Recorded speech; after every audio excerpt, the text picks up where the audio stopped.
السلام علیکم، میں ہوں کامران خان۔ سندھ اور پنجاب کی سرحد پر واقع ضلع گھوٹکی میں اس وقت لگتا یہ ہے کہ شاید ڈاکو راج قائم ہے۔ ان ڈاکوؤں کے آگے سیکیورٹی فورسز اور سندھ حکومت کی بالکل بے بس معلوم ہو رہی ہے۔ ہفتے کی رات کچے کے علاقے میں ایک انتہائی غیر معمولی واقعہ ہوا جب 100 سے 150 کے قریب مسلح ڈاکوؤں نے خودکار ہتھیاروں اور راکٹ سے سندھ پولیس کے کیمپ پر حملہ کر دیا۔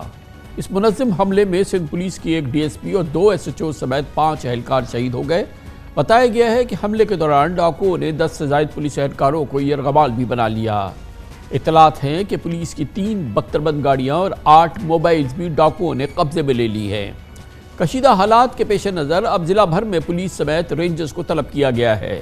SSP گھوٹکی کے مطابق کچے میں موجود ڈاکوؤں کے گروہ نے چند روز قبل اوباڑوں سے 3 افراد کو اغوا کر لیا تھا۔ اغوا کار ڈاکوؤں کے خلاف ٹارگیٹڈ آپریشن کے لیے کچے میں پولیس کیمپ قائم کیا گیا تھا، جہاں ڈاکوؤں نے راکٹس اور بھاری ہتھیاروں سے حملہ کر دیا۔ حملے میں شہید ڈی ایس پی سمیت 5 پولیس جوانوں کی لاشیں ڈاکوؤں نے 9 گھنٹے اپنے قبضے میں رکھی۔ سندھ حکومت نے ڈاکوؤں سے مذاکرات کیے اور علاقے کی سیاسی شخصیات نے ڈاکوؤں کی ضمانت دی، تب جا کر پولیس اہلکاروں کی میتیں واپس ہوئی ہیں۔ یہ ڈاکو صرف گھوٹکی کے کچے میں نہیں بلکہ سکھر، رحیم یار خان اور صادق آباد کے کچے علاقے میں بھی موجود ہیں۔ سندھ پنجاب سرحد پر ڈاکو راج کی خبریں ہم برسوں سے سنتے اور دیکھتے آئے ہیں۔ ہر مرتبہ ڈاکوؤں کے خلاف سخت اور مؤثر آپریشن کے دعوے کیے جاتے ہیں، لیکن کچھ ہی عرصے میں دوبارہ ڈاکوؤں کے گروہ لوگوں کو اغوا کرتے اور جدید ترین اسلحہ سے لیس پولیس کو نشانہ بناتے نظر آتے ہیں۔ الزام ہے کہ کچے کے ڈاکوؤں کو مقامی وڈیروں کی پشت پناہی حاصل ہے۔ مختلف قبائل کے سردار ذاتی لڑائیوں کے لیے ان ڈاکوؤں کو استعمال کرتے ہیں اور پولیس بھی ان وڈیروں کے حکم پر چلتی ہے۔ بہت ہی غیر معمولی واقعہ، بہت ہی چونکا دینے والا واقعہ۔ اس پہ بات کرنے کے لیے ہمارے ساتھ موجود ہے ہمارے نمائندے خصوصی اختیار کھوکر۔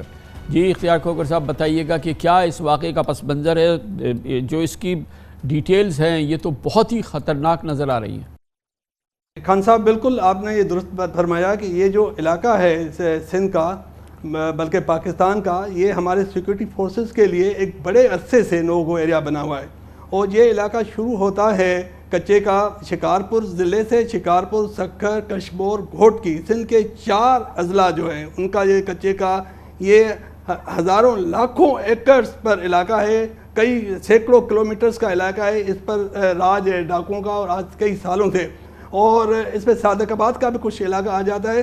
وہاں صورتحال کچھ اس طرح ہے کہ وہاں کوئی انفراسٹرکچر نہیں ہے، بنیادی انفراسٹرکچر نہیں ہے، حکومت نے نہیں بنایا، اور وہاں پر ایکسیس جو ہے وہ سیکورٹی فورسز کی وہ بہت مشکل ہے، تو اس لیے وہاں پر انہوں نے اپنی آماج گاہیں بنائی ہوئی ہیں۔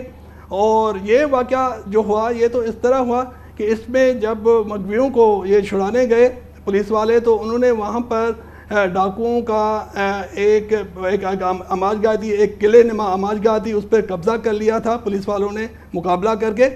لیکن رات کو ڈاکوؤں کے ایک بہت بڑے گروہ نے ان پر حملہ کیا، اور یہ کئی پولیس اہلکار جو ہے 5 شہید ہو گئے اور کئی زخمی ہو گئے۔ اور اس وقت بھی وہاں پر تقریباً جو ہماری اطلاع ہے کہ 50 سے زائد مغوی مختلف علاقوں کے، پنجاب کے، سندھ کے، بلوچستان کے وہاں پر ہے۔ یہ علاقہ وہاں یہ ہے کہ یہاں پر مغویوں کی خرید و فروخت ہوتی ہے، پورے پاکستان سے جو مغوی جو ہیں وہ یہاں پر لائے جاتے ہیں، اور ان کی آپس میں جو گینگ سے ڈاکوؤں کی وہ خرید و فروخت کرتے ہیں، اور پھر بعد میں ان سے لوگوں سے تاوان لے کر ان کو چھوڑا جاتا ہے۔ تو اب یہ اس واقعے کے بعد کیا رد عمل کیا ہے؟ کیونکہ بہت بڑا واقعہ ہے، 2 SHOs، ڈی ایس پی اور 3 اہلکار، اور پھر خبریں یہ ہے کہ کچھ پولیس اہلکاروں کو وہ اغوا کر کے بھی لے گئے ہیں۔ ہاں جی خان صاحب، وہ جو پولیس والے جو اغوا کر کے لے گئے تھے وہ تو ان کو تو مطلب چھڑا لیا گیا ہے، وہ واپس آ گئے ہیں۔ اور اب وہاں پر ایک اجلاس ہوا تھا، CM سندھ وہاں گئے تھے، IG صاحب، IG پولیس وہاں وہیں پر ہیں، لاڑکانہ میں ہیں آج، اور اس اجلاس میں یہ طے ہوا ہے کہ جی ایک ریورائن فورس بنائی جائے گی اور باقاعدہ انٹیلیجنس بیس آپریشن کیا جائے گا۔ اس میں پنجاب اور بلوچستان کے جو پولیس فورسز ہیں ان کو بھی اعتماد میں لیا جائے گا۔ لیکن یہ جو فیصلے ہیں خان صاحب، یہ روایتی فیصلے ہیں، ہمیشہ اس طرح ہوتا ہے کہ یہ پہلی بار نہیں سن رہے۔ جب بھی ایسا واقعہ ہوتا ہے کہ ریورائن پولیس بنے گی، پھر یہ ہوگا، پھر وہ ہوگا، وہ ٹپیکل جملے ہیں، وہ ٹپیکل باتیں ہیں جو کہ پچھلے ہم پتہ نہیں کئی دہائیوں سے سن رہے ہیں. یہ بتائیے گا کہ یہ بھی بات سامنے آ رہی ہے کہ ان ڈاکوؤں پہ جو مقامی وڈیرے ہیں یا جو مقامی سیاستدان ہیں ان کا بڑا اثر ہوتا ہے اور وہ پھر وہ استعمال ہوتے ہیں اس طرح سے. جیسے کہ کل یہ واقعہ ہوا, اس میں جو لاشیں واپس لینے کا عمل تھا, یہ تمام چیزیں جو تھیں یہ ڈاکوؤں پہ باقاعدہ اثر انداز ہونے والے وہاں کے مقامی جو وڈیرے ہیں یا جو انفلوئنشل لوگ ہیں ان کا ڈاکوؤں کے ساتھ بڑا میل تال ہے, بہت ان کے ساتھ تعلق ہے اور ان کا اثر ہے ان پر.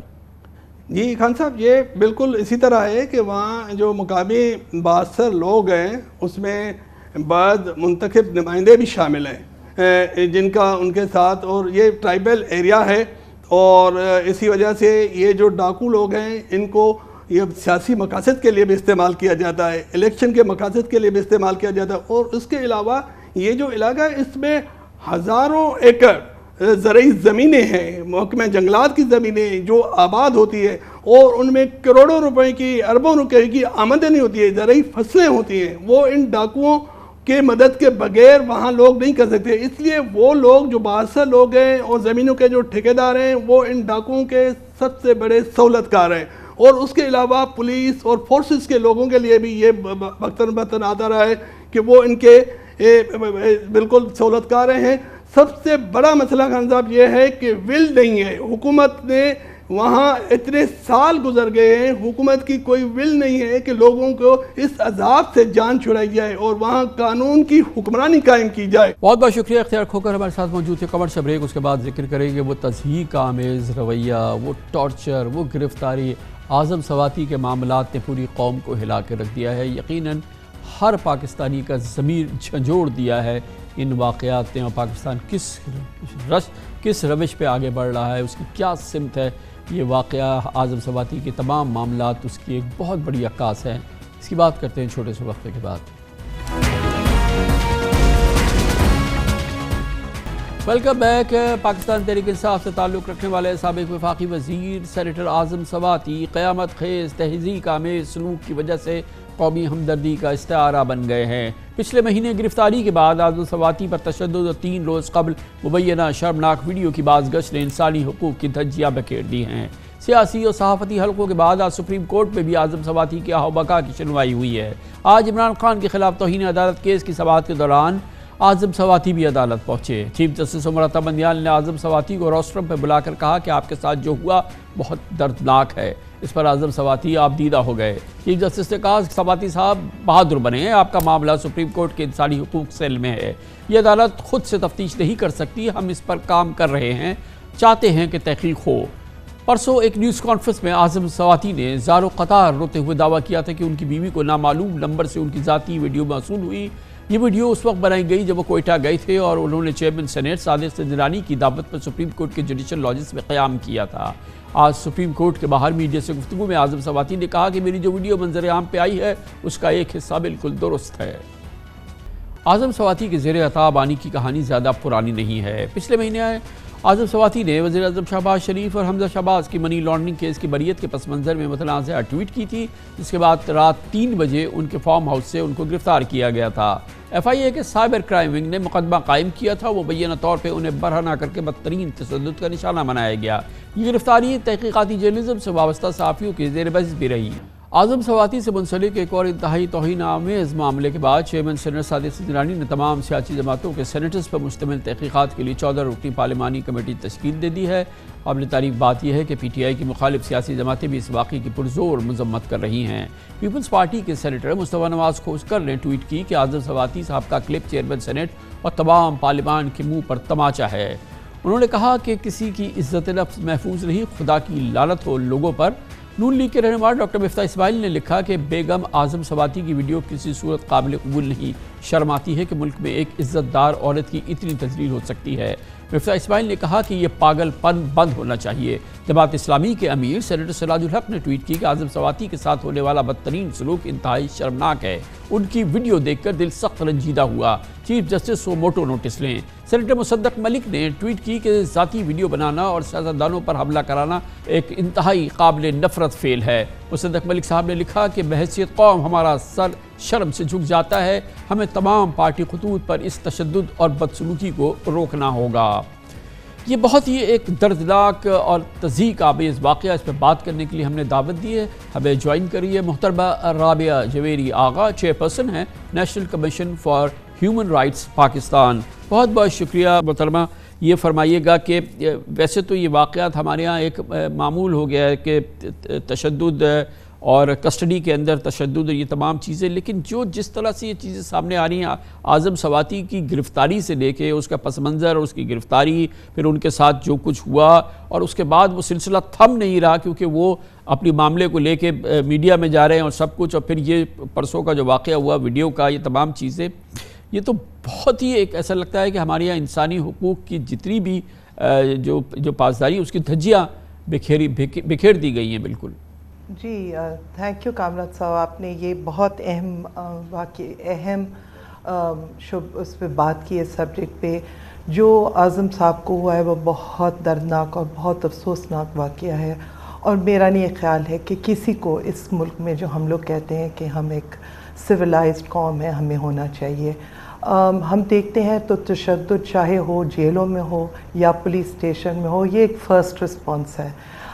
جو بندہ آتا ہے کوئی غلط کام کرتا ہے یا نہ بھی کرتا ہے تو آپ اٹھا کے ان کو مارتے ہیں۔ انفارچونیٹلی پاکستان میں یہ بہت کامن پلیس ہے، اور پھر بھی پاکستان میں کوئی لا نہیں ہے، کوئی ڈیفینیشن نہیں ہے کہ ٹارچر ہے کیا چیز۔ ہمارے کانسٹیٹیوشن میں ہم بات کرتے ہیں، آرٹیکل 14(2) کہتا ہے کہ ٹارچر کی not be exercised for extorting information. اس کے علاوہ پھر آپ ہرٹ کی بات کرتے ہیں، پی پی سی میں اور بھی سیکشنز ہیں، but there is no definition of what actually is torture. 2010 میں ہم نے ایک کنونشن پاکستان نے سائن کیا تھا کال UN کنونشن اگینسٹ ٹارچر، اور اس کنونشن کے ساتھ تحت ہم لوگ لاگو تھے کہ ہم ڈومیسٹک لا بھی لے کے آئیں جس میں ہم ٹارچر کو کرمنلائز کریں، ٹارچر کو ڈیفائن کریں، اور اس کے ساتھ ٹارچر کہتا ہے کہ اٹس ناٹ جسٹ ٹارچر کہ ہم آپ کو ماریں اور تشدد کریں اور ہم سوٹیاں ماریں، but also what is known as inhuman and degrading treatment, کہ that is as much torture as if I were to actually hit somebody. Pakistan میں ریمیڈی کیا ہے اس کی کہ جو وکٹم ہے وہ بیچارہ تو عدالت کے چکر لگاتا رہتا ہے، اور کوئی اس کا تحفظ تو ہے نہیں کہ آئندہ نہ ہو یا کم سے کم ہو یا اس پہ کوئی سزا ہو یا اس کا کوئی اس کا سدباب ہو سکے۔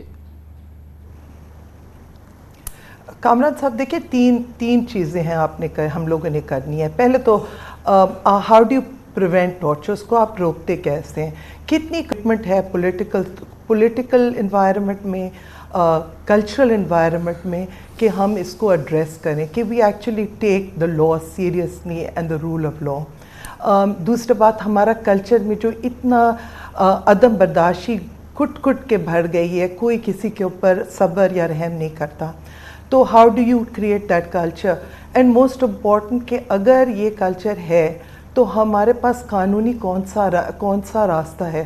آپ نے ابھی تک ہم نے 5 بل، جس میں آپ کو کہہ رہی تھی پارلیمنٹ میں ٹارچر کے گئے ہیں، کبھی پاس نہیں ہوئے۔ 2 ہفتے پہلے ایک بل، کتنے سالوں کے بعد، پاکستان کی پوری عمر کے بعد، کانسٹیٹیوشن کے بعد، 12 سال کیٹ کے بعد، ابھی آپ کا ایک بل پاس ہوا ہے، وہ ابھی تک it's gone to the president for assent. تو ایک تو آپ کرمنلائز تو کریں نا، ایک لیگل راستہ دیں۔ دوسری بات، آپ لوگوں کو سینسٹائز کریں۔ پولیس کی ٹریننگ ہوتی ہے، پولیس اتنی انڈر اسٹافڈ ہے، پولیس کے اتنی لانگ ورکنگ آورز ہیں، ان کو آپ سینسٹائز کریں۔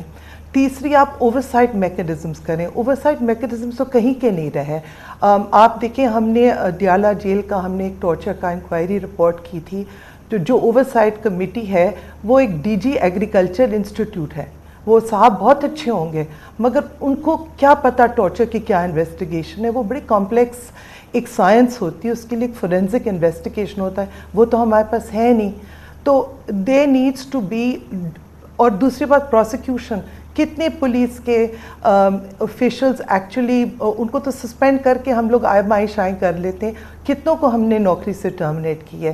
اعظم سواتی صاحب کی تو کیس ہولناک اور بہت دل کو چبھتی ہے, مگر 1 مہینہ پہلے ایک بیچارہ ٹیکسی رکشہ ڈرائیور بشیر مسیح کو مار کے پولیس والوں نے اس کی لاش ہسپتال میں نامعلوم افرادوں میں چھوڑ دی.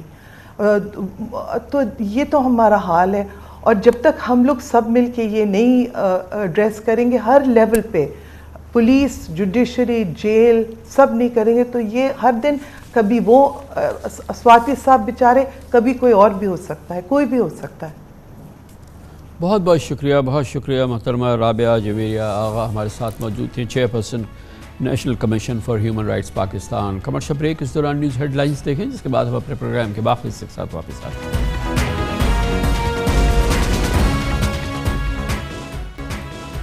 عمران خان اور ان کے ساتھیوں پر قاتلانہ حملے کے 72 گھنٹے بعد کل پی ٹی آئی کی جانب سے اور عمران خان کی جانب سے اعلان کیا گیا کہ لانگ مارچ کا دوبارہ آغاز ہو رہا ہے. یہ ایک بہت بڑی ڈیولپمنٹ ہے, اور آج کی اطلاعات کے مطابق صوبہ سرحد سے میں اطلاعات آئی ہیں. پی ٹی آئی کے ممتاز سینئر رہنما کہتے ہیں کہ اس دفعہ لانگ مارچ کی ابتدا میں ہی کے پی سے اور پنجاب سے اسلام آباد کا راستہ بند کر دیا جائے گا, اور یہ ایک بہت بڑی اور سیریس ڈیولپمنٹ ہوگی, اور دباؤ کے لیے یقیناً یہ ایک بہت بڑا ایک ڈیولپمنٹ ہوگی. مگر کچھ کنفیوژن بھی ہے, کیونکہ پی ٹی آئی نے لانگ مارچ کی تاریخ میں پچھلے 24 گھنٹوں کے دوران 3 مرتبہ تبدیلی کی ہے. اب پی ٹی آئی جمعرات 10 نومبر سے لانگ مارچ کا دوبارہ آغاز کرے گی. کل شوکت خانم ہاسپٹل سے میڈیا سے گفتگو میں جناب عمران خان نے اعلان کیا کہ وزیر آباد میں جس جگہ ان پر قاتلانہ حملہ ہوا تھا, اس مقام سے منگل کو لانگ مارچ کا دوبارہ آغاز ہوگا. پھر آج دوپہر کو لاہور میں سینئر صحافیوں سے ملاقات کے دوران عمران خان نے لانگ مارچ کا آغاز منگل کے بجائے بدھ سے کرنے کا اعلان کیا, جبکہ پی ٹی آئی کے وائس چیئرمین شاہ محمود قریشی اسی وقت میڈیا سے گفتگو میں منگل سے ہی لانگ مارچ پر مصر نظر آئے. تاہم پی ٹی آئی کے سینئر نائب صدر فواد چودھری نے ٹویٹ کی کہ لانگ مارچ اب منگل کے بجائے بدھ کو دوپہر 2 بجے شروع ہوگا. اس فیصلے کے 2 گھنٹے بعد آج شام کو عمران خان سے ملاقات کے بعد شاہ محمود قریشی نے اعلان کیا کہ سپریم کورٹ کی جانب سے حملے کی ایف آئی آر کے احکامات کے تناظر میں اب نہ منگل نہ بدھ بلکہ جمعرات سے لانگ مارچ شروع کیا جائے گا.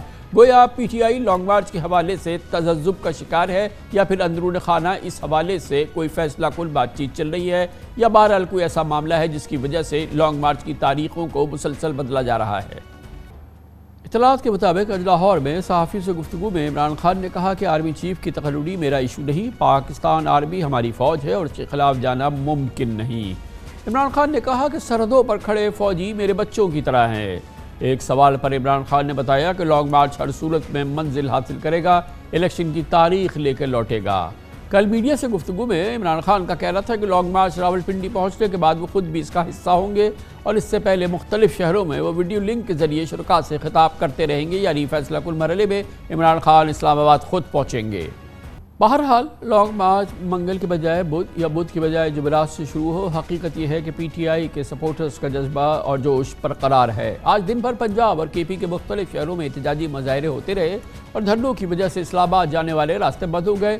لوگوں کو ٹول پلازا سے واپس جانا پڑا. راولپنڈی اسلام آباد میں سری نگر ہائی وے, ایکسپریس وے اور مری روڈ پر ٹریفک جام ہو گیا, اور آج اسلام آباد پولیس کے آفیشیل اکاؤنٹ سے ٹویٹ کی گئی کہ مظاہرین نے لاہور اور پشاور موٹر وے سے اسلام آباد آمد و رفت کے راستے بند کر دیے ہیں. پی ٹی آئی کی جانب سے لاہور میں گورنر ہاؤس کے باہر مرکزی مظاہرہ کیا گیا. پشاور, ٹیکسلا اور دیگر شہروں میں بھی احتجاج کا سلسلہ آج جاری تھا. اس پس منظر میں سب سے امپورٹنٹ بات یہ ہے اس وقت, جو بہت ہی ایک کرٹیکل بات ہے, وہ ہے کہ پاکستان تحریک انصاف عمران خان کا مطالبہ کہ ایف آئی آر درج ہو قاتلانہ حملے کی, اور اس حوالے سے جو نام انہوں نے تجویز کیے ہیں, ملزمان نامزد کیے ہیں, جس میں خود وزیر اعظم و وزیر داخلہ شامل ہو, وہ ایف آئی آر کا قضیہ اب بھی جاری ہے. اور اس حوالے سے آج بہت بڑی پیش رفت تھی جب سپریم کورٹ آف پاکستان نے باقاعدہ حکم جاری کیا کہ اس واقعے کی فوری طور پہ ایف آئی آر درج کی جائے, 24 گھنٹے کے اندر ایف آئی آر درج کی جائے, ورنہ سپریم کورٹ آف پاکستان اس معاملے کا خود نوٹس لے گا. مگر اب تک کی اطلاعات کے مطابق یہ ایف آئی آر آج بھی درج نہیں ہوئی ہے, جو کہ اپنا ایک بہت بڑا مسئلہ بن گیا ہے. ایف آئی آر کے حوالے سے خود پی ٹی آئی کا مطالبہ اور اس پر حکومت کا جو رد عمل ہے وہ ہمارے سامنے ہے. اس پوری صورتحال پہ بات کرتے ہیں, اور اس کے لیے ہمیں جوائن کر رہے ہیں پاکستان تحریک انصاف کے چوٹی کے رہنما اور سیکرٹری جنرل جناب اسد عمر ہمارے ساتھ موجود ہیں. بہت بہت شکریہ اسد بھائی، آپ نے ہمیں جوائن کیا ہے. پہلے تو یہ فرمائیے گا کہ سب سے پہلے تو امپورٹنٹ بات یہ ہے کہ ایف آئی آر کے حوالے سے سپریم کورٹ آف پاکستان کا حکم بھی آ گیا، اس پر عمل درآمد نہیں ہوا ہے. آپ لوگوں کی کیا معلومات ہے؟ آپ کی جو یہ کاوش تھی کہ ایف آئی آر درج ہو، اس سلسلے میں اب حکومت پنجاب کا، پنجاب پولیس کا کیا موقف ہے؟ دیکھیے یہ بالکل کامران بھائی آپ نے کہا، درست کہا کہ اس وقت جو سب سے بڑی چیز ہے وہ ہے یہی، پورا قوم دیکھ رہا ہے. ایک قانون ہے، بالکل واضح قانون ہے، دو ٹوک قانون ہے، اس کے اندر کوئی گنجائش نہیں، کوئی ابہام نہیں ہے. کوئی بھی شہری جو ہے وہ جا کر اپنی مدعیت کے اندر ایک ایف آئی آر لکھوا سکتا ہے اگر کوئی بھی جرم ہوا ہے یا اس کا الزام ہے کہ جرم ہوا ہے، یا جرم ہونے کے اوپر تو کوئی سوالیہ نشان نہیں ہے. اور اس کے باوجود کہ یہاں پر ایک کوئی عام شہری نہیں، پاکستان کا سب سے بڑا سیاسی لیڈر، پاکستان کے سابقہ وزیر اعظم، سب سے بڑی سیاسی پارٹی کے چیئرمین، اور ان کے اوپر قاتلانہ حملہ، اور بالکل واضح ہے کہ ایک منظم طریقے سے قاتلانہ حملہ ہوا اور اس کی ایف آئی آر نہیں کٹ رہی ہے. یہ اچھی بات ہے کہ سپریم کورٹ نے اس کا خود نوٹس لیا ہے اور 24 گھنٹے کی ڈیڈ لائن دی ہے. اب تو مرضی صرف پنجاب پولیس کی یہ ہے کہ کیا وہ ایف آئی آر کاٹتے ہیں، اور وہ ایف آئی آر کوئی ایسی ایف آئی آر نہیں کہ وہ اپنی من پسند ایف آئی آر کاٹ دے. قانون بالکل واضح ہے، جو مدعی ہے اس نے جو ایف آئی آر لکھی ہے وہ کٹنی ہے. وہ ایف آئی آر کٹتی ہے، یہ نہیں کرتی، اور اگر نہیں کرتی تو انشاءاللہ تعالی کل جو ہے سپریم کورٹ کے آرڈر کے اوپر یہ کٹ جائے گی. کمپلیننٹ کون ہے اس کیس میں اسد بھائی؟ کیونکہ کہا جاتا ہے کہ جو مجروح ہے یا جو وکٹم ہے اس کی مدعیت میں ہی ایف آئی آر درج ہونی چاہیے اگر نامزدگیاں کرنی ہیں ملزمان کی، یا انہوں نے اپنے شک کا اظہار کرنا ہے. تو اس میں کمپلیننٹ کون ہے اس ایف آئی آر کا؟ مدعی زبیر نیازی ہیں جی، جو اس وقت کنٹینر پہ موجود تھے، اور جب یہ سارا حادثہ پیش آیا، گولیاں چلیں، لوگ زخمی ہوئے، تو وہ وہیں پہ کھڑے ہوئے تھے، ان کے درمیان ہی کھڑے ہوئے تھے. تو عینی شاہد بھی ہیں. اس وقت جب آپ ہم سے بات کر رہے ہیں، آپ کو کوئی اس کا اندیہ ہے کہ یہ ایف آئی آر کٹنے والی ہے، یا کوئی اس سلسلے میں آپ کو کوئی اظہار ہو رہا ہے؟ اور یہ بتائیے گا کہ اب جو ملاقات ہوئی اب سے تھوڑی دیر قبل وزیر اعلیٰ کی عمران خان صاحب سے، اس سے پہلے خبر یہ آ رہی تھی کہ خود وزیر اعلیٰ کا تحفظ تھا اس ایف آئی آر کے حوالے سے. یہ میٹر ریزالو ہو گیا ہے اب، اور اس سلسلے میں اب حکومت پنجاب اور وزیر اعلیٰ کا کیا موقف ہے؟ نہیں، میں اس وقت موجود تھا ساتھ عمران خان صاحب کے، جس وقت وزیر اعلیٰ آئے تھے، اور وہ پہلے وضاحت کی جا چکی ہے. وزیر اعلیٰ کے جس ایف آئی آر کے اوپر ان کے تحفظات تھے وہ تھی کہ پولیس جو ہے وہ خود اپنی ایک ایف آئی آر کاٹ دے، اس کے اوپر ان کے تحفظات تھے. اور انہوں نے کہا تھا ایسا نہیں ہونا چاہیے، جو قانون ہے اسی کے مطابق ہونا چاہیے. ان کی پوزیشن ابھی بھی وہی ہے. بہت بڑا سوال ہے کہ اگر وزیر اعلیٰ بھی یہ کہہ رہے ہیں، قانون بھی واضح ہے، تو پھر یہ کٹ کیوں نہیں رہی ہے؟ یہ بہت بڑا ایک سوال ہے. تو نہیں، وزیر اعلیٰ جو ہیں وہ ان کے تحفظات کی وجہ سے یہ بالکل بھی نہیں رکا ہوا. تو اب وزیر اعلیٰ نے کیا عمران خان صاحب کو بریف کیا اس حوالے سے کہ اب یہ ایف آئی آر اب بھی درج نہیں ہوگی سپریم کورٹ کے حکم کے باوجود بھی؟ ان کی کیا معلومات تھی؟ ان کو کیا پولیس اہلکار، آئی جی وغیرہ بتا رہے ہیں؟ جی وہ تو ظاہر ہے کہ ان کی بلکہ واضح موقف ہے، اور یہ ہے کہ ایف آئی آر کٹنی چاہیے. جو قانون ہے اس میں دوسری رائے ہو کیا سکتی ہے؟ ایک قانون ہے، واضح ہے، دو ٹوک ہے، کوئی ابہام نہیں ہے اس کے اندر، تو کوئی اور بات کر کیا سکتا ہے؟ اب وہ آئی جی صاحب جو ہیں، اس کا جواب تو آئی جی صاحب کو دینا چاہیے کہ ان کو قانون جو صاف صاف نظر آ رہا ہے اس پہ عمل کیوں نہیں کر رہے، کیا ان کے اوپر دباؤ ہے، کہاں سے دباؤ ہے جس کی وجہ سے وہ یہ کام نہیں کر رہے. تو یہ بھی فرمائیے کہ جب یہ کہا گیا کہ اس میں وزیر اعظم، وزیر داخلہ اور ایک سرونگ آفیسر جو ہیں وہ ان کا نام دیا گیا، تو اس کی بنیاد اس کے کوئی ٹھوس ثبوت ہے، یا اس کی کوئی ٹھوس وجہ ہے، یا ٹھوس کوئی انڈیکیشن ہے جس کی بنیاد پر یہ ایف آئی آر درج کرائی وزیر اعظم کے خلاف اور وزیر داخلہ کے خلاف؟ دیکھیں، پہلی بات تو واضح کر دیں کہ قانون کے اندر یہ کوئی شرط نہیں ہے. یہ پیمانہ جو ہے وہ پہلے کوئی نہیں ہوتا کہ آپ شواہد لے کر آئیں گے اور اس کی بنیاد کے اوپر ایف آئی آر. یہ ہر شہری کا قانونی حق ہے، جو وہ سمجھتا ہے وہ اپنی ایف آئی آر جا کے رکھوائے. وہ صرف ایک فرسٹ انفارمیشن رپورٹ ہے، اس کے بعد تفتیش بعد میں ہوگی. سچ بول رہے ہیں، نہیں بول رہے، یہ بعد میں ہوتا ہے. وزیر اعظم عمران خان صاحب نے کیوں کیا جی؟ اس کی پوری آپ کڑی دیکھیں کہ کہاں سے شروع ہوتی ہے. کہ ایک باقاعدہ ایک کیس بنایا جاتا ہے, ایک بیانیہ بنایا جاتا ہے کہ جی پتنی مذہبی جنونی جو ہے وہ عمران خان نے مذہب کے بارے میں پتہ نہیں کیا بات کر دی. ساری دنیا تو یہ کہہ رہی ہے کہ عمران خان نے جس طریقے سے حرمت رسول کا اور گستاخی رسول کے خلاف مقدمہ لڑا ساری دنیا کے اندر, ساری دنیا کے مسلمان اس کی تعریف کر رہے ہیں, لیکن یہ کہتے ہیں پتہ نہیں انہوں نے کیا کہہ دیا اور اس کی وجہ سے جو ہے وہ بڑا خطرہ ہے. اس کے بعد رپورٹس آنی شروع ہوئیں. اگر یہ ایک انفرادی شخص کر رہا ہوتا نا کامران بھائی, تو پہلے سے رپورٹس نہ آنی شروع ہوتی. پھر اس کے بعد جس طریقے سے وہ سانحہ اس دن ہوا تو بالکل اب تو واضح ہو گیا نا یعنی شواہد کی گواہوں کی بنیاد کے اوپر کہ ایک نہیں ایک سے زیادہ ملوث تھے. گولیاں جو ہے وہ کم سے کم 2 اور موسٹ پروبلی 3 جگہ سے آئیں, بلٹس فائر ہوئی. تو یہ ایک منظم سازش کی گئی اور اس کے اوپر پہلے سے بھی یہ پتا تھا کہ کون سب سے زیادہ خلاف ہے, کون یہ کام کر رہا ہے, کس کے خلاف یہ شکوک و شبہات ہے. اور وزیر اعظم نے, سابقہ وزیر اعظم نے یہ کہا ہے کہ ان کے پاس تو باقاعدہ یہ انفارمیشن 24 گھنٹے پہلے آئی, انہی 3 ناموں کے ساتھ آئی کہ یہ لوگ جو ہیں انہوں نے یہ منصوبہ جو ہے اس کی منظوری دی ہے. اصل یہ بتائیے گا کہ آپ کے علم میں ہے کہ وزیر داخلہ مسلسل بار بار یہ کہہ رہے ہیں کہ عمران خان کو گولیاں لگی ہی نہیں ہیں, یہ وہ ایکٹنگ کر رہے ہیں, وہ ڈرامہ کر رہے ہیں اور وہ زخمی نہیں ہیں. کچھ اس قسم کا تاثر حکومت کی جانب سے اب بار بار اصرار کے ساتھ دیا جا رہا ہے. اچھا, میں تو اس وقت جس وقت گولیاں چلی ہیں اس وقت میں کنٹینر سے نیچے تھا, لیکن اس کے میرے خیال میں مشکل سے 2 منٹ ہوں گے جس کے بعد میں کنٹینر کے اندر تھا.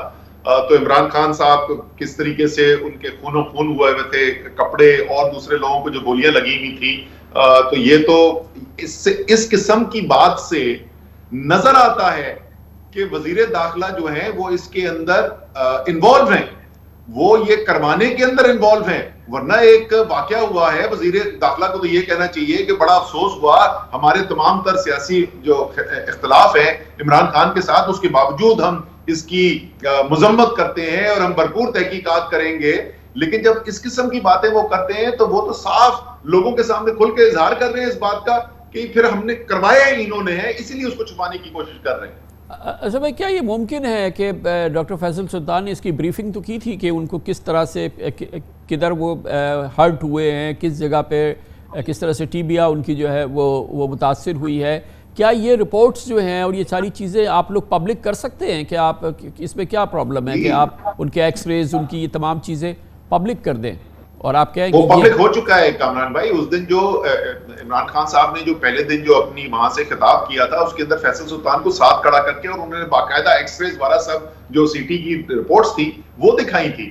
میڈیکل لیگل ہو چکا ہے, یہ تمام تر جو قانونی تقاضے ہیں وہ بھی پورے کر دیے گئے ہیں اور عوام کے سامنے بھی یہ انفارمیشن رکھ دی گئی ہے, تو پوری باقاعدہ, اور اسی لیے تاکہ اس کے اندر کوئی غلط بات نہ ہو جائے تو عمران خان صاحب نے یہ فیصلہ کیا کہ خود بتانے کے بجائے جو ایک ایکسپرٹ ہیں, جو میڈیکل ایکسپرٹ ہیں, وہ کھڑے ہو کے بیان کریں گے کہ ایگزیکٹلی ہوا کیا ہے. جو اب ہم بڑھ رہے ہیں یہ لانگ مارچ کی طرف جو اس کا فیصلہ ہوا ہے, ایک تو یہ بتائیں یہ کنفیوژن کیوں ہے, پچھلے 24 گھنٹے کے اندر ہمیں 3 تاریخیں کیوں دی گئی اس سلسلے میں؟ اچھا, اس کے اندر ہو یہ رہا ہے کہ ظاہر ہے کہ اس وقت اتنی تیزی سے حالات بدل رہے ہیں کہ واقعی میں کہ فیصلہ سازی جو ہے وہ بدلی ہے, اس کے اندر تبدیلی آئی ہے. اور ابھی میں جب عمران خان صاحب کے ساتھ بیٹھے تھے تو میں یہی کہہ رہا تھا کہ لوگوں کو لگے گا ایسے کہ پتہ نہیں کوئی مذاکرات ہو رہے ہیں تو اس کی وجہ سے یہ تبدیل کی جا رہی ہے. نہیں, وہ ہوا یہ کہ جب پہلے فیصلہ کیا گیا اس وقت لگ رہا تھا کہ بس اب ایف آئی آر کٹ جائے گی, اس کے بعد سپریم کورٹ کا بھی فیصلہ آ گیا, لیکن اس کے باوجود جو ایف آئی آر نہیں کٹ رہی تھی تو فیصلہ یہ ہوا کہ ابھی بالکل ہمیں اپنی اٹینشن جو ہے اس چیز کے اوپر فوکس رکھنی ہے, یہ سب سے پہلی پرائرٹی ہے. اس کے اندر پہلے بدھ کا اعلان کیا گیا تھا, ہم نے پھر ان کو کنونس کیا چیئرمین صاحب کو کہ اس کو ایک دفعہ ہونے دیں تو تھوڑا سا اس کے اندر ٹائم گیپ ہو, کیونکہ ظاہر تیاری بھی کرنی ہوتی ہے, تمام لوازمات ہیں اس مارچ کے لیے, تو اس لیے انہوں نے پھر ہماری بات تجویز مان لی کہ اس کو جمعرات سے شروع کیا جائے. اچھا, اور اب پلان کیا ہے؟ خان صاحب تو نہیں ہوں گے ظاہر ہے اوبویسلی اس مارچ میں, تو جو انیشیل اعلان ہوا تھا کہ وہ جب یہ اسلام آباد پہنچ جائے گا مارچ تو وہاں پر یہ ان کو جوائن کریں گے. پہلے تو مجھے یہ بتائیے گا کہ ایک بار پھر خان صاحب نے کہا تھا کہ اس کی پیس پہ ڈیپینڈ کرتا ہے, تو یہ آپ اس کو سرٹن نہیں بنانا چاہ رہے کہ کب شروع کرے اور کب آپ اسلام آباد پہنچے؟ ان چیزوں میں کم از کم یہ موٹی ڈیٹس تو سرٹن ہونی چاہیے. اچھا وہ جو آپ پہلے سوال پوچھ رہے تھے کامران بھائی اسی سے جڑا ہوا ہے، کیونکہ ہم نے پہلے بھی یہ کیا تھا، ہم نے ڈیٹ دی، پھر جب موومنٹ ہوئی وہ اس سے سلو ہوئی اور ڈیٹ چینج ہوئی، جب تبدیل ہوتی ہے تو اس سے کام کائی میں قیاس آرائی پیدا ہوتی ہے، تو اس لیے چیئرمین نے کہا کہ یہ ابھی ایک ڈیٹ نہ تو ایک اندازہ بتا دیتے ہیں کہ کس کے پیریڈ کے درمیان آئیں گے۔ ہونے کیا جا رہا ہے جی اس وقت، کیونکہ ظاہر ہے اب عمران خان صاحب خود تو نہیں اس کو لیڈ کریں گے فزیکلی وہاں سے، حالانکہ لیڈ انہی کے پاس رہے گی، اور ہر روز کا جو ہائی لائٹ ہوگی وہ ہوگا ہی عمران خان صاحب کا خطاب ہوگا جہاں پر بھی وہ مارچ ہو رہی ہوگی۔ اب فیصلہ یہ کیا گیا ہے کہ 2 جگہ پنجاب سے اور 3 جگہ خیبر پختونخوا سے مختلف مارچز جو ہیں وہ اسلام آباد کی طرف آئیں گی۔ تو جو پہلا دن ہے وزیر آباد، اس دن تو ہم لوگ سب ساتھ ہی ہوں گے، اور جہاں پر گولیاں چلی تھیں وہیں سے دوبارہ ابتدا کی جائے گی، اس سے آغاز کیا جائے گا دوبارہ جو دوسرا فیز ہے اس کی لانگ مارچ کا۔ اس کے بعد جو جی ٹی روڈ ہے اس کے اوپر شاہ محمود قریشی صاحب لیڈ کریں گے، فیصل آباد ڈویژن سے میں لیڈ کر آؤں گا، خیبر پختونخوا میں پشاور سے پرویز خٹک صاحب، ملاکنڈ سے محمود خان وزیر اعلیٰ اور محمود مراد سعید، اور علی امین گنڈا پور جو ہیں وہ جنوبی ضلعوں سے لیڈ کر کے آئیں گے۔ تو یہ پورے دونوں صوبوں سے ایک کنورج ہوتی ہوئی جو ہے تمام لوگ جو ہیں وہ پہنچیں گے پنڈی، پہلے ریلی اور اس کے بعد اگلے دن اسلام آباد جلسہ۔ اچھا آج ہم نے دیکھا کہ ایک موقع پہ جو پروٹیسٹ آج ڈیموز ہو رہے تھے انہوں نے چوک کر دیا اسلام آباد کی کنیکٹیویٹی کو کے پی سے اور پنجاب سے، اور ظاہر ہے کہ یہ ایک بہت کرٹیکل معاملہ ہے، بہت سیریس معاملہ ہے کہ اگر یہ پروٹیسٹ اسلام آباد میں داخل نہ بھی ہو اور اسلام آباد کو کاٹ دے کے پی اور پنجاب سے، تو یہ ایک بہت ایک سیریس ڈیولپمنٹ ہوگی، ایک بہت بڑا پریشر ہوگا جو گورنمنٹ پر ہے۔ تو آج جو یہ چیز ہوئی ہے، کیا یہ آپ کے جو ایکشن پلان ہے اس کا یہ حصہ ہے، آگے چل کے یہ ہے، یا ایکچولی آپ لوگوں کو اسلام آباد میں انٹر ہونا ہے؟ دیکھیں ہم نے اپلیکیشن بھی دی تھی، ہم اسلام آباد انٹر ہونا چاہتے ہیں، اور وہ آج ظاہر ہے اس کے اوپر ہیئرنگ جب ہوئی تو وہ تاریخ کیونکہ بدل چکی ہے، جس تاریخ کے لیے ہم نے اپلائی کیا تھا اب ممکن نہیں ہے اس تاریخ پہ پہنچنا، تو اب وہ دوبارہ اس کی ہیئرنگ ہوگی نئی تاریخ تعین ہونے کے بعد، لیکن بالکل ہم اسلام آباد آنا چاہتے ہیں۔ اس وقت میں آپ کو کامران بھائی یہ بتاؤں کہ پاکستان جو ہے وہ بہت برے انتشار کی طرف بہت آسانی سے جا سکتا تھا۔ اس وقت اگر کسی نے روکا ہوا ہے اس ملک کو انتشار کی طرف جانے سے تو وہ عمران خان ہے۔ کوئی چھوٹی چیز نہیں ہوئی، پاکستان کا سب سے مقبول لیڈر، جس کے پیچھے عوامی طاقت کھڑی ہوئی ہے ساری، اس کو قتل کرنے کی کوشش کی گئی، اور یہ صرف زبانی کلامی دھمکی بات نہیں ہوئی، گولیاں چلی، ان کو گولیاں لگی، اللہ تعالیٰ نے کرم کیا، میں تو کہوں گا معجزہ ہوا کہ جس طریقے سے اس کے باوجود بچ گئے۔ اس کے بعد آپ سوچ سکتے ہیں کہ اس وقت جو غصہ عوام کے اندر ہے، اور اس کے بعد یہ صورتحال کی ایک ایف آئی آر نہیں کر سک رہی، تو اس وقت شدید غصہ ہے ملک کے اندر، اور بڑی یہ ملک کی خوش قسمتی ہے کہ عمران خان جیسا ایک ایسا لیڈر ہے کہ جو بات کہتے ہیں تو پھر لوگ اس کو مانتے ہیں، تو یہ معاملہ رکا ہوا ہے، ورنہ تو اس وقت پتہ نہیں کہاں معاملہ پہنچ چکا ہوتا۔ اچھا یہ اس امپاس میں اس کوگمیر کے جو اس وقت پورا ملک اس میں ایک بری طرح سے پریشان ہے، بری طرح سے ڈپریشن میں ہے، پوری قوم کا مورال بالکل سنک کر رہا ہے، معیشت سنک کر رہی ہے، کاروبار سنک کر رہا ہے، یہ تمام چیزیں سنک کر رہی ہے۔ اس پورے معاملے کا بہرحال کسی نہ کسی صورت سے ایک نیگوسیٹڈ سیٹلمنٹ تو ہونا ہے نا، کوئی بات چیت سے اس کی مفاہمت کا راستہ بننا ہے۔ اس حوالے سے کیا خبریں ہیں؟ دیکھیں ہم تو بار بار یہ بات کر چکے ہیں کہ یہ بحران جو ہے اس سے پاکستان کو نکالنا ہے، اس کو اس بحران سے نکالنے کا ہم بالکل حصہ بننے کے لیے تیار ہیں، لیکن نئے الیکشن کے علاوہ کوئی طریقہ نہیں ہے اس بحران سے نکلنے کا۔ وہ نئے الیکشن کا فیصلہ جو ہے وہ حکومت خود اس کو نظر آئے کہ کیا وہ ملک کے ساتھ کر رہے ہیں، اور جو تباہی ملک کے اندر پھیل رہی ہے وہ خود یہ فیصلہ کریں، باقی ریاستی ادارے جو ہیں وہ اپنا کردار ادا کریں، جو بھی کریں۔ نیا الیکشن تو ایک at the end of the road ہے، اس سے پہلے آپ کو نیا الیکشن کمیشن چاہیے، آپ کو ایک کیئر ٹیکر گورنمنٹ چاہیے، آپ کو سینسس کا مسئلہ ہے اس کو حل کرنا ہے، یہ ڈیلیمیٹیشنز کے معاملات ہیں، آپ سٹریٹ تو آپ الیکشن کے اندر نہیں انٹر ہو سکتے نا، اس پہ ٹائم لگ جائے گا۔ لیکن کامران بھائی آپ یہ فیصلہ کریں گے کہ ہم الیکشن کروانا چاہتے ہیں تو پھر ان تمام چیزوں کی جن کو میں کہتا ہوں الیکشن کے لوازمات، ان کے اوپر بات چیت ہوگی نا۔ یا تو ہم 4 مہینے سے کہہ رہے ہیں، کم سے کم 50 پروگرام پہ میں پہنچ چکا ہوں، ایک دفعہ فیصلہ کریں کہ الیکشن کی طرف جانے کو تیار ہے، اس کے لوازمات کے لیے ہم ساتھ بیٹھ کے بات کرنے کو تیار ہیں۔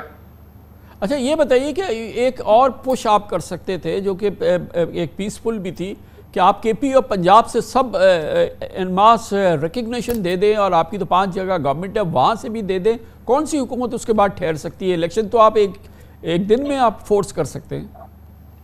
یہ اس کے اوپر ایک صدر آئے ہیں کامران بھائی، اس وقت اس گورنمنٹ کی صورتحال ہے، آپ مجھے بتائیں کہ جو ملک میں ہو چکا ہے اس کے بعد کوئی حکومت جو جمہوریت کے اندر آئین کے اندر یقین رکھتی ہے وہ کیا کرسی سے چمٹی رہتی؟ تو یہ الیکشن اس سے آٹومیٹکلی فورس ہو جائے گا. آئینی طور پہ تو نہیں ہوتا. آئینی طور پہ تو اگر 2 صوبائی حکومتیں جو ہیں یا 2 صوبائی اسمبلیاں جو ہیں تحلیل ہو جائیں تو اس کے بعد تو آپ اخلاقی پریشر کی بات کریں نا. یہ کون سی ابھی تک آپ نے دیکھا ہے ان کے اوپر اخلاقی پریشر کام کرتے ہوئے؟ لیکن سیاسی طور پر یہ ایک ہتھیار ضرور ہاتھ میں ہے اور عمران خان اگر اس کو استعمال کرنا چاہیں گے تو وہ بالکل کر سکتے ہیں. لیکن کم سے کم میں نہیں یہ ماننے کو تیار کہ کیونکہ اخلاقی جواز نہیں رہے گا. اخلاقی جواز تو ان کو 9 اپریل کو نہیں تھا. یہ تو جس دن سے حکومت میں آئے ہیں ایک ضمیروں کی منڈی لگا کر بیرونی مداخلت کے ذریعے جو حکومت آئی ہے اس کو تو پہلے دن کو اخلاقی جواز نہیں تھا حکومت میں ہونے کا. تھینک یو سو مچ، بہت بہت شکریہ. جناب اسد عمر سیکرٹری جنرل پاکستان تحریک انصاف ہمارے ساتھ تھے. ابھی ہمیں خبریں مل رہی ہیں پنجاب کے حکومتی ذرائع ہمیں بتا رہے ہیں کہ اس سلسلے میں باقاعدہ اعلان نہیں ہوا ہے. عمران خان قاتلانہ حملے میں بالآخر پولیس نے مقدمہ درج کر لیا ہے، مگر یہ وہ FIR نہیں ہے جو کہ عمران خان اور ان کے ساتھیوں نے اس واقعے کے حوالے سے پیش کی تھی یا درج کرانا چاہتے تھے. ہماری اطلاعات کے مطابق پولیس نے اپنی مدیت میں مقدمہ درج کر لیا ہے جس میں ملزم نوید کا نام دیا گیا ہے اور اس پوری FIR میں ان لوگوں کے نام نہیں ہے جو FIR عمران خان اور دوسرے لوگ جو اس واقعے میں جن کا تعلق تھا اس کو درج کرانا چاہتے تھے. بہرحال اب سپریم کورٹ کے حکم پر 4 روز بعد اس انتہائی اہم واقعے کی پولیس نے ایک FIR درج کر لی ہے، مگر اس کا اب ظاہر ہے کہ پارٹ 2 بھی ہوگا. کل یہ پورا معاملہ سپریم کورٹ آف پاکستان میں جائے گا جہاں پر یہ بات سامنے آئے گی کہ جو اس واقعے کے وکٹم تھے ان کی FIR جو ہے وہ درج نہیں کی گئی ہے اور اس سلسلے میں پولیس اپنا موقف سپریم کورٹ آف پاکستان کے سامنے رکھے گی. ابھی یہ اطلاعات یہ ہیں کہ مقدمہ درج ہوا ہے لیکن یہ وہ مقدمہ نہیں ہے جو عمران خان درج کرانا چاہتے تھے اور اس سلسلے میں کل کا دن بہت اہم ہوگا جب سپریم کورٹ اس معاملے کی سماعت کرے گی. کمرشل بریک اس کے بعد ذکر کرتے ہیں کہ عمران خان قاتلانہ حملہ 13 افراد زخمی ہوئے، خود عمران خان اس میں بری طرح سے زخمی ہوئے، ایک معصوم شخص کی جان گئی، مگر اس کی FIR اس کی انویسٹیگیشن ایک گڑبڑ گھوٹالہ بن گیا ہے. خود یہ پاکستان کے موجودہ صورتحال پر ایک بہت ہی سنگین تبصرہ ہے. اس کیس کی بگڑا غرق ہو گیا ہے جس انداز سے اس کو ڈیل کیا گیا ہے. اس کی بات کرتے ہیں چھوٹے سے وقفے کے بعد. Welcome back. عمران خان پر قاتلانہ حملے کو 4 روز گزر چکے ہیں. شکوک اور شبہات مسلسل بڑھ رہے ہیں جبکہ مبینہ مجرم کے اطراف جرم پر مبنی گڑبڑ گھوٹالہ بیانات سے لگتا ہے کہ پولیس نے تفتیشی عمل کو آغاز سے پہلے ہی انجام تک پہنچا دیا ہے. آج سپریم کورٹ نے IG پنجاب کو 24 گھنٹے کے اندر حملے کی FIR درج کرنے کا حکم دیا. Chief justice of Pakistan justice Umar Ata Bandial نے ریمارکس دیے کہ قومی لیڈر کے قتل کی کوشش کی گئی. معاملے کی نزاکت کو سمجھے FIR کیوں درج نہیں ہو رہی. چیف جسٹس نے حکم دیا کہ اگر عمران خان پر حملے کا مقدمہ درج نہ ہوا تو عدالت از خود نوٹس لے گی اور IG پنجاب سے باز پرس کرے گی. آج عمران خان کے خلاف توہین عدالت کیس کی سماعت کے دوران چیف جسٹس عمر عطا بندیال کی سربراہی میں 5 رکنی بینچ کو PTI کے وکیل سلمان اکرم راجہ نے بتایا کہ ان کے موکل پر قاتلانہ حملہ ہوا ہے جس کا مقدمہ تک درج نہیں ہو رہا ہے. اس پر چیف جسٹس عمر عطا بندیال نے IG پنجاب فیصل شاہکار کو طلب کرتے ہوئے معلوم کیا کہ 90 گھنٹے گزر گئے ہیں، مقدمہ درج نہیں ہوا. FIR کے بغیر تو شواہد تبدیل ہو سکتے ہیں، مقدمے کے بغیر تفتیش کیسے ہوگی. اس دوران لاہور رجسٹری سے IG پنجاب ویڈیو لنک کے ذریعے سماعت میں پیش ہوئے. چیف جسٹس کے سوال پر IG پنجاب نے جواب دیا کہ پولیس نے FIR کے لیے وزیر اعلیٰ پنجاب سے بات کی، انہوں نے کچھ تحفظات کا اظہار کیا ہے. چیف جسٹس نے کہا کہ IG صاحب جب تک آپ اپنے عہدے پر ہیں کوئی آپ کے کام میں مداخلت نہیں کرے گا. آپ کے کام میں کسی نے مداخلت کی تو عدالت اس کے کام میں مداخلت کرے گی. گویا اب سپریم کورٹ کی مداخلت پر FIR درج ہوگی. پرسوں وزیر اعظم شہباز شریف نے پریس کانفرنس کے دوران چیف جسٹس عمر عطا بندیال سے اس حملے کی جوڈیشل تحقیقات کے لیے فل کورٹ کمیشن بنانے کی درخواست بھی کی تھی. اتنا اہم کیس، اتنا اہم معاملہ، اس انداز کا کیس اور اس کے باوجود اس کا جس انداز سے مینجمنٹ ہوئی ہے، جس طریقے سے اس کو ڈیل کیا گیا ہے پنجاب پولیس کی جانب سے، اس میں اب کوئی دو رائے نہیں ہے. قانونی ماہرین، پولیس سینئر پولیس افسران بلکہ حاضر پولیس افسران سب کی رائے ہے کہ اس انتہائی اہم کیس کا بیڑا غرق ہو چکا ہے. آپ کے علم میں ہے کہ اس کا ملزم اس قتل کے واقعے کے فوراً بعد ہی اس کا ایک کنفیشنل اسٹیٹمنٹ میڈیا کو لیک کر دیا گیا تھا, اور اس کے بعد یکے بعد دیگرے کئی اس کے اسٹیٹمنٹ جاری کیے گئے جس میں کہ وہ مختلف طریقے کے کلیمز کر رہا ہے اور اپنے دعوے کر رہا ہے اور اپنے قتل کی اور اپنے اس پورے حملے کی کنفیشن کر رہا ہے, اور جس کا مطلب یہ ہے کہ قانونی طور پہ اور تفتیشی طور پہ یہ معاملہ بہت بری طرح سے مجروح ہو چکا ہے. اس کی مزید ہم تفصیلات لیتے ہیں, اور اس کے لیے ہم نے دعوت دی ہے پاکستان میں کرمنل امور کے بہت ہی ممتاز سینئر قانوندان ہیں جناب شوکت حیات ہمارے ساتھ موجود ہیں. بہت بہت شکریہ شوکت حیات صاحب. آپ کے علم میں بھی ہے کہ جیسے ہی یہ واقعہ ہوا اس کے 10 منٹ کے اندر, بلکہ کچھ 15-20 منٹ کے اندر وہ ملزم کا ایک کنفیشنل اسٹیٹمنٹ چلنا شروع ہو گیا, اس کے بعد ایک اور چلنا شروع ہو گیا, اور وہ مسلسل اپنی گفتگو کر رہا تھا اور ٹیلی ویژن تک پہ اس کو دکھایا جا رہا تھا, اور بڑی دلچسپ بات یہ ہے کہ نہ اس کا نام چھپایا گیا, نہ اس کا شکل چھپائی گئی, نہ کچھ کیا گیا, اور وہ FIR بھی درج نہیں ہوئی تھی. کتنا مجروح ہو گیا ہے اوور آل اگر آپ اس کیس کو دیکھیں تو؟ کامران صاحب بہت شکریہ آپ کا مجھے انوائٹ کرنے کا.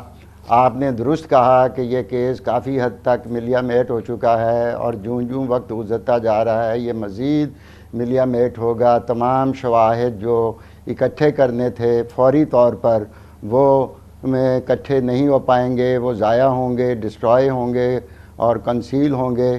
اور دوسرا جو ایشو ہے کہ امیجیٹلی ملزم کو گرفتار کرنے کا, امیجیٹلی کنفیشنل اسٹیٹمنٹ جاری کرنا, یہ کہیں بھی قانون کے دائرے میں نہیں آتا جب تک اس کا بیان اس کو گرفتار کیا جاتا ہے, کانفیڈینشیل انویسٹیگیشن کی جاتی ہے, اور پھر مجسٹریٹ صاحب کے سامنے اس کا کنفیشنل اسٹیٹمنٹ دیا جاتا ہے والنٹرلی, اور اس کی شناخت بالکل ظاہر نہیں کی جاتی کسی کے سامنے اس کو, تاکہ آئیڈینٹیفیکیشن وغیرہ کا معاملہ رہے. اور میرے خیال میں یہ جو ہی یہ انسیڈنٹ ہوا تھا, جو ہمارا پاکستان کا ضابطۂ فوجداری ہے اس کے دفعہ 154 کے مطابق یہ جو علاقہ پولیس ہے جس تھانے کی جوریڈکشن میں یہ واقعہ ہوا ہے اس کے انچارج آفیسر کی پرائم ڈیوٹی ہے کہ on information on his own, جو اس کو خود انفارمیشن ملی ہو یا کسی نے اس کو انفارمیشن پہنچائی ہو, any person of the land یا ان رائٹنگ میں دی گئی ہے, وہ فوری طور پر اس کا FIR درج کرتا.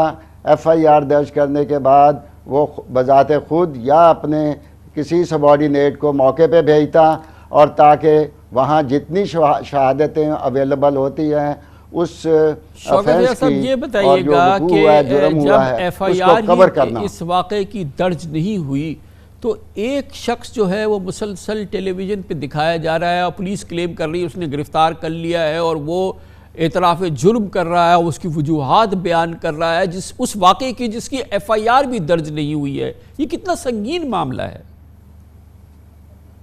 سر؟ یہ بہت سنگین معاملہ ہے. میرا کہنا ہے کہ FIR درج کیے بغیر کوئی کنفیشنل اسٹیٹمنٹ ریکارڈ ہی نہیں ہو سکتی. پرائم فنکشن جو ہے انویسٹیگیشن آفیسر کا آفٹر رجسٹریشن آف FIR, وہ پھر کنفیشنل اسٹیٹمنٹ لیتا ہے بیفور دی مجسٹریٹ, اور اس کو کہیں بھی اوپن میڈیا کے اندر میڈیا اس کے تحت وہ ڈسکلوز نہیں کرتا. وہ انڈیپینڈنٹلی آنیسٹلی اپنی انویسٹیگیشن کرتا ہے, مٹیریل کلیکٹ کرتا ہے, اور پھر وہ علاقہ مجسٹریٹ کے پاس وہ اپنی ساری انویسٹیگیشن کو سبمٹ کرتا ہے تاکہ وہ خود اس کا معائنہ کریں اور دیکھیں کہ یہ ٹرانسپیرنٹ ہے یا نہیں ہے.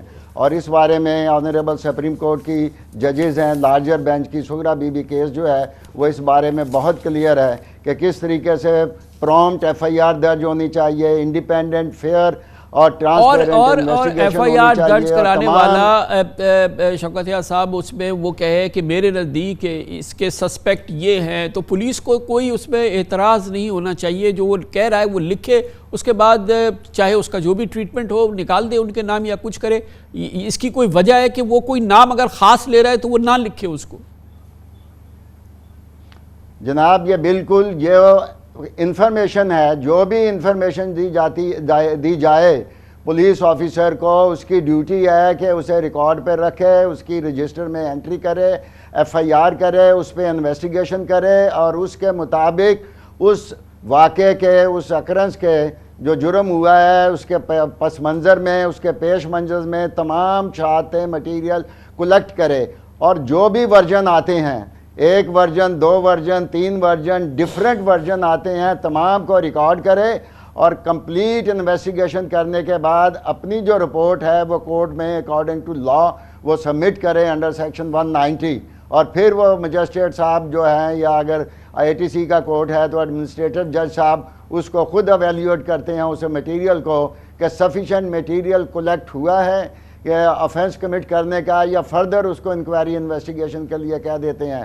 یہ پولیس کی ڈیوٹی میں شامل نہیں ہے کہ وہ رجسٹ کرے، FIR نہ لکھے اور اس کو ڈیلے کرے one hand, and other hand it is criminal miss conduct on part of the police. تو گویا کہ متعدد پولیس نے ایک طرح سے کرمنل مس کنڈکٹ کیے ہیں۔ شوکت حیات صاحب، آپ کا قانونی جو اسٹیچر ہے، میرے نزدیک یہ ہے کہ اس نے FIR پرومپٹلی اس کی جوریڈکشن کے اندر یہ واقعہ ہوا ہے، اس نے 4 دن تک FIR نہ لکھنے درج کرنے کے اور انویسٹیگیشن شروع نہ کرنے کا، یہ اس on his part criminal misconduct ہے۔ دانستہ اس آفینس کو وہ انویسٹیگیٹ نہیں کرنا چاہتے، اس کو سپریس کرنا چاہتے ہیں، اور اس کو ملزموں کو اچھا اسی میں یہ ہوا ہے شوکت حیات صاحب، ایک اور چیز بھی ہوئی ہے کہ اس میں ایک معصوم شخص جو ہے وہ بیچارہ ہلاک ہو گیا، اللہ کو پیارا ہو گیا، 3 بچوں کا باپ، اور وہ اس کا سب سے بڑا وکٹم ہے کیونکہ وہ تو دنیا سے چلا گیا۔ یہ تو قتل کا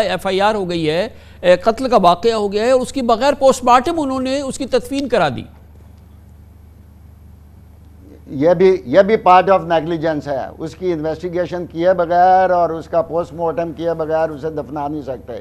یہ انویسٹیگیشن رجسٹر ہو، جو آنریبل سپریم کورٹ نے کہا ہے FIR رجسٹر کی جائے، اور اس کی اپلیکیشن دی جائے مجسٹریٹ صاحب کے سامنے، کورٹ کے سامنے دیا جائے کہ اس کی ڈیڈ باڈی کو ایگزیوم کیا جائے اور اس کا دوبارہ پوسٹ مارٹم کیا جائے اور اس کی نیچر آف انجری ریکارڈ پہ لائی جائے۔ It is very most important material جو ہے جو انویسٹیگیشن کو سپورٹ کرے گا اس کے لیے۔ اور باقی جو انجرڈ ہوئے ہیں ان کے بیانات، وہ آئی وٹنسز ہیں، پرائم وٹنسز ہیں، ان وٹنسز کا بیان ریکارڈ کرنا چاہیے، میڈیکل ریکارڈ کلیکٹ کرنا چاہیے، ایمپٹی ریکارڈ کرنی چاہیے۔ پوری chain of command of police کی یہ رسپانسبلٹی بنتی تھی کہ امیجیٹلی اکرنس کے بعد FIR درج کرتے اور اس کی کمپیٹنٹ، آنیسٹ اور فیئر انویسٹیگیشن آفیسر کی یہ ڈیوٹی لگاتے، یا اگر ایکٹ آف ٹیررزم ہے جس کے شواہد موجود ہیں تو ایک گورنمنٹ آف پنجاب سے کہہ کے ایک JIT امیجیٹلی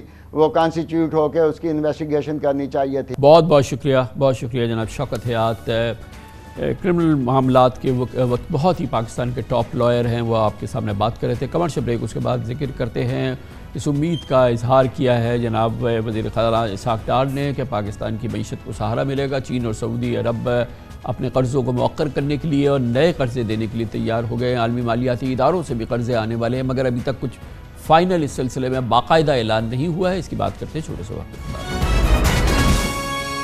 ملک کی معیشت اس وقت شدید مشکلات کا سامنا کر رہی ہے۔ اس مالی سال کے اختتام تک پاکستان کو اپنی بیرونی ادائیگیوں کے لیے 32 سے 34 ارب ڈالر چاہیے، جبکہ اس وقت اسٹیٹ بینک آف پاکستان کے زر مبادلہ کے ذخائر 8 ارب 91 کروڑ ڈالرز اور ملکی مجموعی ذخائر 14 ارب 68 کروڑ ڈالرز ہیں۔ پاکستان اپنے فائنینشیل گیپ کو پر کرنے کے لیے اپنے دوست ممالک کی طرف دیکھ رہا ہے۔ اس حوالے سے 2 روز قبل وزیر خزانہ اسحاق ڈار نے صحافیوں سے گفتگو میں بتایا کہ چین اور سعودی عرب نے پاکستان کو 13 ارب ڈالرز کے مالی پیکج کی یقین دہانی کرائی ہے، جس میں تقریباً 9 ارب ڈالر چین سے اور 4 ارب ڈالر سعودی عرب سے موصول ہوں گے۔ اس کے علاوہ چین اور سعودی عرب پاکستان میں 20 ارب ڈالر کے قریب سرمایہ کاری بھی کریں گے۔ وزیر خزانہ اسحاق ڈار کے مطابق وزیر اعظم شہباز شریف کے حالیہ دورے چین کے دوران چینی قیادت نے 4 ارب ڈالر کے قرضوں کو رول اوور اور 3 ارب 30 کروڑ ڈالرز کے کمرشل بینک قرضوں کی ری فائننسنگ کے ساتھ کرنسی سواپ کا 1 ارب 45 کروڑ ڈالر تک اس کو بڑھانے کا فیصلہ کیا ہے۔ اسحاق ڈار صاحب کے مطابق سعودی عرب نے بھی پاکستان میں اپنی فائننسنگ کو 3 ارب ڈالر سے بڑھا کر 6 ارب ڈالرز کرنے پر رضامندی ظاہر کی ہے۔ اس کے ساتھ ہی 1 ارب 20 کروڑ ڈالر کی ڈیفٹ آئل پیمنٹ کو دگنا کرنے کا بھی امکان ہے۔ اس کے علاوہ سعودی عرب گوادر میں 10 سے 12 ارب ڈالر کے پیٹروکیمیکل ریفائننگ کے منصوبے کو بحال کرنے پر بھی رضامند ہے۔ جناب ڈار صاحب کا کہنا ہے کہ پاکستان سعودی عرب کو LNG پاور پروجیکٹس اور دیگر اداروں میں شیئرز کی نجکاری کی لین دین میں شامل کر رہا ہے تاکہ بلا قرض غیر ملکی امداد کو یقینی بنایا جا سکے۔ ان کا کہنا یہ ہے کہ ملٹی لیٹرل ایجنسیز کے قرضوں کی رقوم بھی پائپ لائن میں ہے، جس میں ایشین انفراسٹرکچر انویسٹمنٹ بینک سے $500 ملین اور ورلڈ بینک کے تقریباً $900 ملین کے 2 قرضے پاکستان کو ملنے والے ہیں۔ اگر یہ سب کچھ ہو جاتا ہے، جس کا کہ ابھی باقاعدہ سرکاری باقاعدہ اعلان نہیں ہوا ہے، یقیناً یہ معیشت کے لیے ایک امپورٹنٹ سہارا ہوگا۔ اس پر مزید بات کرتے ہیں، اس کے لیے ہمیں جوائن کر رہے ہیں معاشی امور کے ممتاز ایکسپرٹ ہیں اور بہت عمدہ کمنٹیٹر ہیں معاشی امور کے، عمار ایچ خان ہمارے ساتھ ہیں۔ بہت بہت شکریہ عمار خان صاحب۔ یہ بتائیے گا، یہ ڈار صاحب نے اختتام ہفتہ یہ خبریں تو دی ہیں، مگر یہ بتائیے گا کہ اس کی کوئی ہمارے پاس آفیشیل فرم اناؤنسمنٹ تو نہیں آئی ہے، نہ چائنا سے آئی ہے نہ سعودی عربیہ سے آئی ہے، اور کیا کوئی اور طریقہ ہوتا ہے جس سے پتہ چل جائے کہ یہ فرم کمٹمنٹ ہے ان دونوں کنٹریز کی بسائڈ ڈار صاحب کا اسٹیٹمنٹ؟ نہیں جی، اس کی کوئی فرم کمٹمنٹ بالکل بھی ابھی نہیں آئی ہے۔ اسٹیٹمنٹس ہیں، ڈسکشنز ہوئے ہیں، ڈسکشنز کے بعد جو ہے انٹرنلی جو ہے، جیسے چائنا میں جو ہے ان کے جو کمرشل بینکس ہیں وہ آپس میں ڈیسائیڈ کریں گے، ان کی کمیٹیز اور بورڈ ڈیسائیڈ کریں گے، بائیلیٹرل لون جو ہیں وہ ڈیسائیڈ کریں گے۔ پچھلی مرتبہ بھی آپ کو یاد ہے کہ چائنیز رول اوور ہونے میں کوئی 2 سے 2.5 مہینے لگ گئے تھے، جو تقریباً فیبرری مارچ میں تھا۔ تو ان چیزوں میں ٹائم لگتا ہے، فرم کمٹمنٹ اس وقت تک نہیں آتی جب تک ایکچوئل وہ رول اوور یا ری فائنینس نہیں ہو جاتا۔ سملرلی سعودی عربیہ کا بھی یہی حساب ہے کہ فرم کمٹمنٹ ابھی ہمارے پاس کوئی نہیں ہے، اور اس میں ایک امپورٹنٹ چیز یہ ہے کہ جتنی بھی جو بات ہوئی ہے اسینشلی رول اوور اور ری فائنینسنگ کی بات ہوئی، یعنی کہ جو آلریڈی ہمارے پاس قرضے چڑھے ہوئے تھے جو ہمیں واپس کرنے تھے، انہوں نے بولا چلیں آپ اس سال واپس نہیں کریں، اگلے سال دے دیجیے گا یا اس کے 2 سال بعد دے دیجیے گا۔ تو یہ ایک بڑا ایک نارمل سی چیز ہے، بیکاز جو بائیلیٹرل قرضے ہوتے ہیں ان ملک کو جو دوست ممالک ہوتے ہیں ان کو پتہ اور ہوتا ہے یہ کہ تو ہماری آپ کا ہو ہی جاتا ہے نا، کیونکہ آپ آئی ایم ایف پروگرام میں ہیں، اور آئی ایم ایف پروگرام جو ہے، آئی ایم ایف جو ہے وہ لینڈر آف لاسٹ ریزورٹ ہے، تو جب آپ آئی ایم ایف پروگرام میں ہیں تو آپ کی یہ ڈیفالٹ وغیرہ اور یہ معاملات تو ایڈریس ہو ہی جاتے ہیں نا آئی ایم ایف کی وجہ سے، اور یہ مسئلہ جو ہے یہ بہرحال ایڈریس ہو جائے گا۔ جی بالکل ایسا ہی ہے۔ آپ کو یاد ہوگا آج سے 3-4 مہینے پہلے جب پاکستان آئی ایم ایف کے پاس جا رہا تھا، اس سے پہلے بھی ہم نے چین سے اور سعودی عربیہ سے بات کری تھی کہ جی رول اوور کرتے ہیں، وہاں سے جو ہے بڑا کلیئر ایک میسج آیا تھا کہ ایک دفعہ آئی ایم ایف کا پروگرام بحال ہو جائے اس کے بعد ہی یہ سارے کام ہوں گے، کیونکہ آئی ایم ایف اپنی جو ہے کنڈیشنز لے کر آتا ہے، اور دوسرے جو ممالک ہیں وہ بھی یہی کہہ رہے ہیں کہ یہ کنڈیشنز میٹ ہوں گی تبھی ہم قرضے آگے دیں گے۔ تو یہ وہی ہو رہا ہے، آئی ایم ایف کے لون ہمارے پاس آ گیا ہے، پروگرام بحال ہو گیا ہے، اب چائنا اور سعودی عربیہ بھی جو ہے یہ ری فائنینسنگ سٹارٹ کر دیں گے۔ کیا آپ کو نظر آ رہا ہے؟ ایک تو یہ کہ جو ریویو ہے آئی ایم ایف کا ابھی جو اگلے کوارٹر کا، وہ ابھی جو ہے وہ اس کی ایک تو ڈیٹس بڑی فلوئڈ نظر آئی ہیں، اور پھر جو اب یہ آ رہا ہے ریویو، تو وہ اس کے پراسپیکٹس کتنے ہیں، ہم کتنی مضبوط جگہ پہ کھڑے ہیں کہ یہ مرحلہ آسانی سے عبور ہو جائے یا ایک کٹھن مرحلہ ہو سکتا ہے؟ یہ مرحلہ آسانی سے عبور ہو جائے گا، کیونکہ ابھی آپ نے دیکھا ہوگا کہ پیٹرول پہ جو ٹیکس ہے، ایک وقت آیا تھا آج سے 3-4 مہینے پہلے پیٹرول پہ ٹیکس بالکل 0 تھا۔ ایک کنڈیشن تھی کہ جی پیٹرول لیوی جو ہے وہ 50 روپے تک آپ نے لے کے جانی ہے، اس سطح تک ہم لوگ پہنچ گئے ہیں۔ وہ یہی چیز سگنلنگ کر رہی ہے کہ جی ہم جو ہیں آئی ایم ایف کی جو کنڈیشن ہیں ان سے میٹ کرنے کے لیے ہم ریڈی ہیں۔ کچھ چیزیں ایسی ہیں جو کہ ابھی ہم نہیں کر پائیں، مگر اس میں فلڈز اور دیگر وجوہات کی وجہ سے ہم وہ چیز نہیں کر سکتے۔ تو آئی ایم ایف کو بھی اس چیز کا اندازہ ہے، تو میرے خیال سے آگے کی جو میٹنگ ہوگی اس میں ایسا کوئی ایشو ہونا نہیں چاہیے۔ تو آگے جو ہمیں جو فائنینسنگ ہے، ہمارے گیپس ہیں، جو ایکسٹرنل لائبلٹیز ہیں، وہ آپ کو لگتا ہے کہ گو کہ اس وقت ہمارے ہاتھ میں نہیں ہے، لیکن ان کا رول آؤٹ جو ہے وہ شاید اتنا بڑا کوئی بمپ نہ آئے، کوئی بہت مشکل نہ پیدا ہو اس میں؟ دیکھیں آج کل جو چل رہا ہے معاشی دنیا کے جو ہیں گلوبل معاشی حالات جو ہیں وہ بالکل صحیح نہیں ہیں۔ ڈالر میں انٹرسٹ ریٹ بڑھ گئے ہیں۔ اگر پہلے ڈالر میں آپ کو لون آدھے فیصد 50 پیسے پہ مل جاتا تھا، آج وہی چیز 3.5-4% پہ چل رہی ہے۔ تو ایک دم سے جو ہے دنیا بھر میں ڈالر میں انٹرسٹ ریٹ کا اضافہ ہوا ہے، جس کی وجہ سے جتنے بھی ڈالر بیس قرضے تھے ان میں بھی اضافہ ہوا ہے۔ یہ ابھی ہم کو نظر نہیں آ رہا، مگر اگلے 12 مہینے میں ہم دیکھیں گے کہ ہماری بہت ساری انٹرسٹ پیمنٹس جو ہیں، بہت ساری ہماری مارک اپ پیمنٹس یا جو لون لیے ہوئے اس کی جو سود کی پیمنٹ ہے وہ بڑھنا شروع ہو جائیں گی۔ جب وہ بڑھنا شروع ہوگی تو ہمارا ڈیفیسٹ اور زیادہ جو ہے وہ تنگی اس میں ہونا شروع ہو جائے گی۔ تھینک یو سو مچ، بہت بہت شکریہ عمار ایچ خان ہمارے ساتھ موجود تھے۔ اس کے ساتھ ہی ہمارے آج کے پروگرام کا اختتام ہوتا ہے۔ کل آپ سے پھر ملاقات ہوگی انشاءاللہ۔ کل تک کے لیے کامران خان کو اجازت، اللہ حافظ۔